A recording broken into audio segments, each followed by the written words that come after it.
Good morning, good afternoon, good evening, wherever you are, and thank you for stopping by again. This is just a COVID update. We're beginning to open up a little bit here or there. Some construction work's underway in some areas, a little bit easier movement in some areas. Bits and pieces. So it's coming together. It's slowly, but steps are being taken, and more can be expected. As far as the airport's concerned, which is what concerns most of you who are interested in coming, that is still yet to be truly determined. They're definitely involved deeply with it, and we're getting the first official statements being made, among which the most recent is that there is now a specific portion of the airport set aside where the situation is completely controlled. And this is for planes who are flying through on the way to other locations where they're just simply stopping in Panama. And as long as their transit time is not in excess of 6 hours, they're allowed to stay. They stay in this particular controlled area, then they go on their way. There are also flights for Panamanian citizens and residents, like myself, permanent residents as they're called, who can get back to Panama if they've been stranded overseas or if they finished the school year and now they can't get back. I mean, after all, the pandemic came as a surprise, and a lot of people weren't prepared for it, didn't expect it to last for so long. So there are these occasional flights they do set up. They're called humanitarian flights, and they bring people back, and they're reasonably priced, but there are no furloughs, and they're very controlled, the number of them, and you have to get in and get your reservation on them, but they're working, and they've had a lot of Panamanians that have been brought home via that route, and we've seen planes flying off to other countries taking their citizens back as well. So that sort of activity will continue. As for foreigners coming in, that is still, it's not clear, and that's all there is to it. It is not at all final. Now, most of the area, Latin America, is under, quarantine, so to speak. In other words, they don't allow foreigners in yet. Lockdown, basically, as far as foreign travelers are concerned. If you go into the International Air Transport Association's webpage, I mentioned that a few videos ago, where they have a map of the world. This organization represents all the airlines, and they keep track of this, and you click on a country, and it will tell you specifically the COVID-19 restrictions on travel, if there are any. And you can click on Panama there, and I've been watching them, and they've done a good job of keeping it up to date. And this has been a challenge sometimes when there have been more than one statement pop up.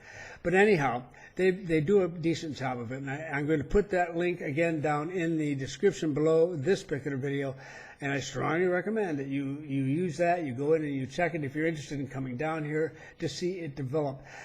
This is not a news site or something of that sort. I normally don't come in with this sort, in fact I never have. What it is I discuss broader topics and more general topics. But this has been a very special situation, so I've been wanting to be helpful here when I can.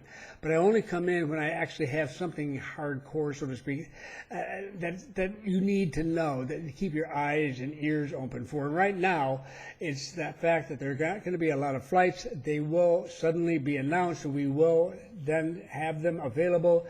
And I will try, if I hear about them and try them, I'll get on here and let you know. But it's best that for those of you who really want to get down is to keep your eye on that web page. I mean, it's very useful, and it serves its purpose.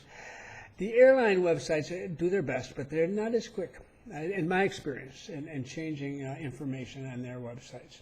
So that's basically what it boils down to. We're now watching Costa Rica is the first one to open up in our area. In fact, one of the few in Latin America. And they are allowing in people from Canada, United Kingdom, and the various nations of the European Union.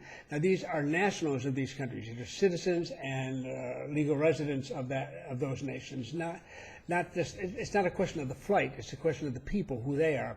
And those are the only people being allowed into Costa Rica at this stage. On the basis of, they chose on the grounds of whether the infection rates and so forth in these countries. If you click at that list of countries, or that page that I'm going to leave the address to below, and you click on Panama, you won't see much at all there, but if you click on Costa Rica, you will see all that list of countries that are included. But it's just Canada, the UK, and the EU for now. And we'll see how they go. And everybody's watching. So it should lead to more decisions, because now people will actually have some practice to point to as opposed to guesswork. So I'm hoping that will nudge people to the next stage. That's about it. I will be coming back next. I plan to talk on, get back to what I like to talk about, the various general topics. And I want to talk about the difference between residents and residential tourists. That may sound strange and what have you. It's not that one's better than the other, but they are different groups, and they have different interests, and it can influence what they're looking for when they come to a country. It's just not a judgmental thing. It's just a different approach for each group. And I want to talk about them because I think you can give some thought about it in terms of your own situation. That should be coming up as soon as I can get it done. Within, I hope, the next couple of days. I always say that, knowing perfectly well the events can sometimes get in the way of my best intentions. But that's my goal. I won't be back on COVID until I have something really more definite than I've got now. But this is as much as I know for the moment. Thank you very much for stopping by, and I look forward to be back with you very, very soon.